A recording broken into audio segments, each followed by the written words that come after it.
What's up, everybody? Coach Richard here with another episode of Peace Under Pressure. Today's title is What is Fitness? And we're going to talk about fitness and health, in essence, and CrossFit's definition. Before CrossFit, there was no definition of fitness that didn't have the word fitness in it. It was something like the state of being fit, which makes no sense. How do you describe a word with the word? So CrossFit took that and we made it measurable and repeatable and a state of fit. If you ask me, after all I've studied and everything, to me it's being able to do dumb stuff with my friends or family or kids and not having to pay for it tomorrow. I see people all the time who, what I feel like is they've given up. And I mean those people who you see as soon as they stand up to talk to someone, they got to find something to lean on, or they're looking to always sit down, or they're on a lot of medications. You know, I'm all for body positivity. What I'm not for is being unhealthy and not being fit enough to live the life that you want to live. So let's break it down. CrossFit defines fitness in three principles. One is the 10 general physical skills of an athlete, and we'll break those down here in a minute. And these are things that we can see, that we can measure, that we practice to get better. Two, it's like my definition, it's performing well in any and all task imaginable. So are you prepared for the unpreparable? Can you do dumb stuff with your friends and not pay for it the next day? And then three, it's having competence or being able to excel in all three energy pathways.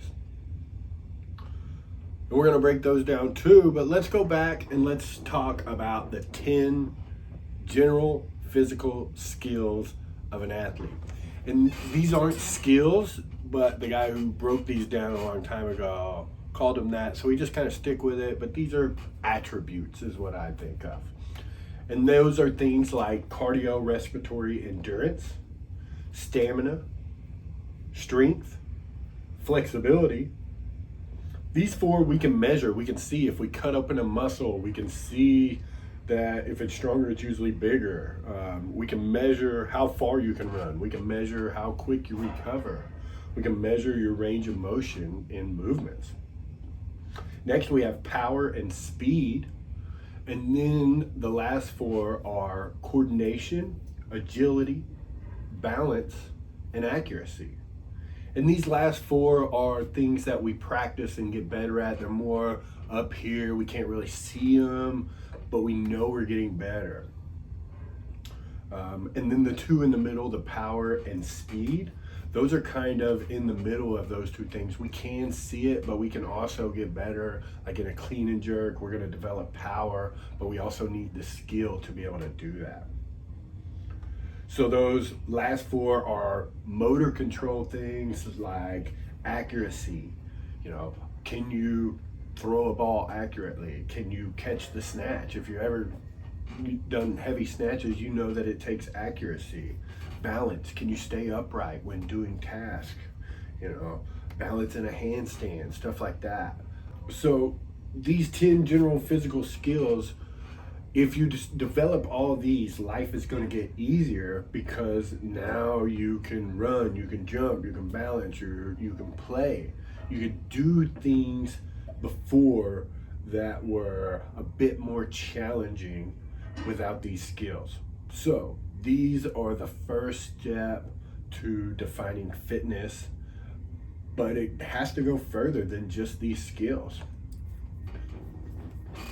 So next, it's performing well at anything.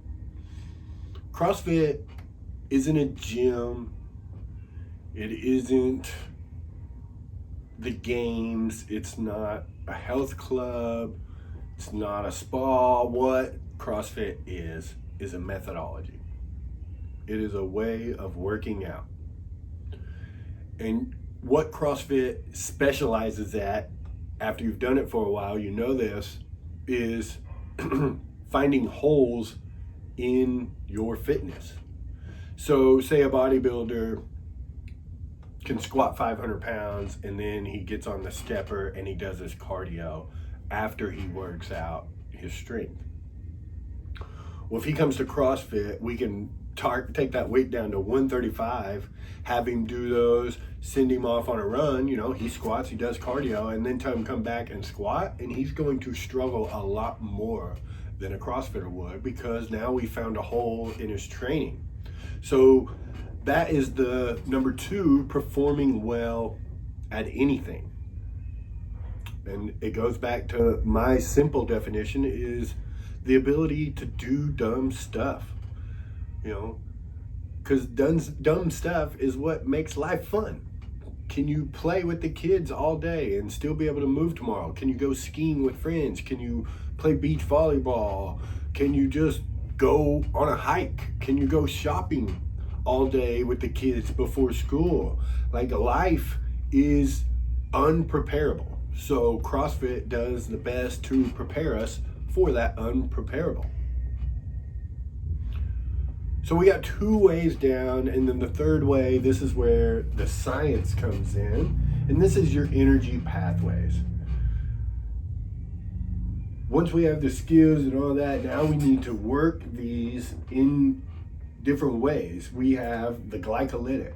That's your first 15 seconds. Maybe think like 40-yard dash or a 1 or a 2 rep max. These quick bursts of energy.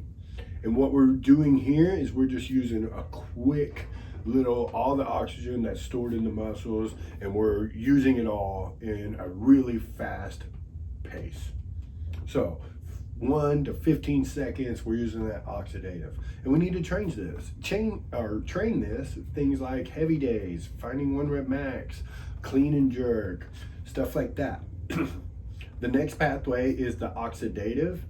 And this is that 15 seconds, or no, it's the, mess that up. That first one is phosphagen. That is the 1 to 10, maybe 15 seconds. And that's what we're using. Second is the oxidative, or glycolytic. Now we are using the food we ate. And this is where CrossFit mostly lives. This is sitting in that 1 minute to 10, 12 minute range. And this is where we're using up all the energy we've put in our body by eating. We're tapping into those muscles and using that. This is where you're going to start feeling the pump and the burn and stuff like that. And you can get really freaking fit in this. But if we're only working those 2, then we're missing that last one, that oxidative, that one that really tells us how far we can go at a steady pace. So the oxidative, we're thinking like a 5K or a marathon. We're thinking like basketball games, going for long swims or something like that. And these usually take more than 15 minutes and they run a long time. So those 3 things, if we develop them, now you are getting in the state of fit. And why would we want to be fit? It's hard work. CrossFit has a chart, and it's my favorite chart out there. It is the sickness to wellness to fitness chart. So sickness is here, and then say we're on a bunch of medications, we have bad blood pressure, our body fat is around 30%, bone density isn't good, we have no grip strength and stuff like that. We're in the sickness.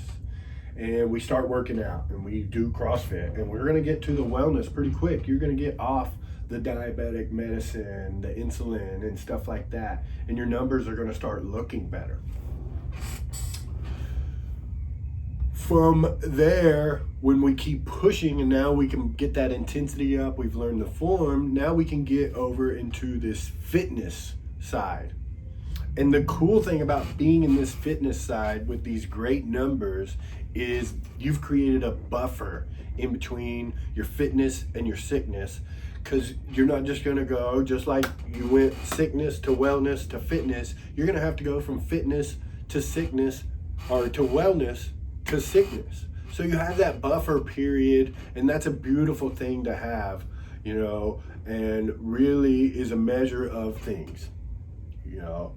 For example, blood pressure of 160/95 is pathological. 120/70 is normal or healthy. And 105/55 is consistent with an athlete's blood pressure. A body fat of 40% is sickness. 20% is normal, 15 to 20%, and down around 10%, we are at our fitness side. You know, many authorities like what's her name?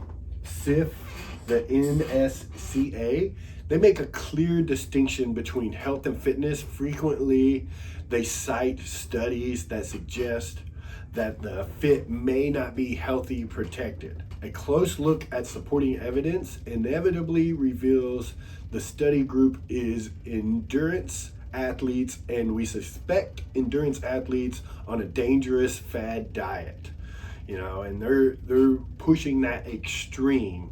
And you know, a lot of people love to have us sick. A lot of people make money off being sick, so they really pick and choose these studies. You know, working on your fitness is going to make you healthier, plain and simple. So in essence, simply put, your health and your capability is fitness. To do what you want for as long as you want, when you want, where you want, as hard as you want. That is fitness. It's important if you want to thrive in life, especially in those later years, not to give up, to always keep working on your fitness.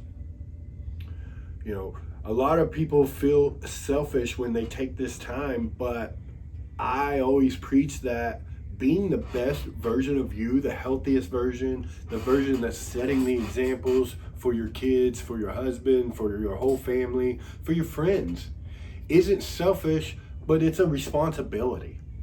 A responsibility that if you don't take lightly, you're not just going to change your life, but you're going to change all the people around you's life, because they're going to see it, and no one's going to think, oh my gosh, they're taking their fitness and health seriously, they're going to live a better life, they're going to live longer. How dumb. No one's going to think that. So my challenge for you is to understand what fitness is. And yes, I know we all want to look better, and that's why we go to the gym, but let's start to find reasons to be really freaking fit. That's my spill on fitness. So in essence, simply put, can you do dumb stuff, not pay for it tomorrow? If you can, then you're fit. And next week, we're gonna look about how to build elite fitness. And we're gonna break down Greg Glassman's Fitness in 100 Words. So that's it. That's what fitness is. You guys stay rad.